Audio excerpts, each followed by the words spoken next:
હાલમાં જ CID crime cyber crime police station ખાતે બીએનએસ કલમ 152, 196, 353(2) તથા આઈટી એક્ટ 67 અને 67A અંતર્ગત ફરિયાદ દાખલ થયેલી હતી તથા રાજકોટ તાલુકા પોલીસ સ્ટેશન ખાતે બીએનએસ 305A અંતર્ગત ચોરીની ફરિયાદ દાખલ થયેલી હતી, જે બાબતે રાજકોટ શહેરના મહેરબાન પોલીસ કમિશનર શ્રી બ્રજેશ કુમાર ઝા સાહેબ તથા એડિશનલ કમિશનર શ્રી ચૈતન્ય માંડલિક સાહેબ ની સૂચના હતી કે આરોપીને તાત્કાલિક પકડવામાં આવે. આ અંતર્ગત ડીસીપી શ્રી ક્રાઇમ જગદીશ બાંગરવા સાહેબના સતત અને સક્રિય માર્ગદર્શન હેઠળ સાયબર ક્રાઇમ પોલીસની પીઆઈ શ્રી જેમ કૈલાનાઓના નેતૃત્વમાં ટીમ બનાવવામાં આવી અને આરોપીની ટેકનિકલ અને હ્યુમન રિસોર્સિસના માધ્યમથી તપાસ કરવામાં આવી.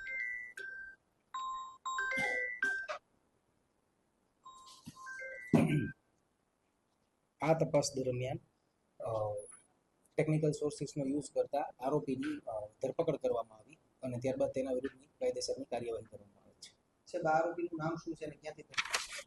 આરોપીનું નામ આસિફ હનીફભાઈ કુંઢા છે, જે 20 વર્ષનો છે અને તેની ધરપકડ હૈદરાબાદ ખાતેથી કરવામાં આવી છે. પાછળનું કારણ શું હતું? સોશિયલ મીડિયામાં વિડીયો બનાવવા પાછળ કોઈ સસ્તી પ્રસિદ્ધિ કે કોઈ?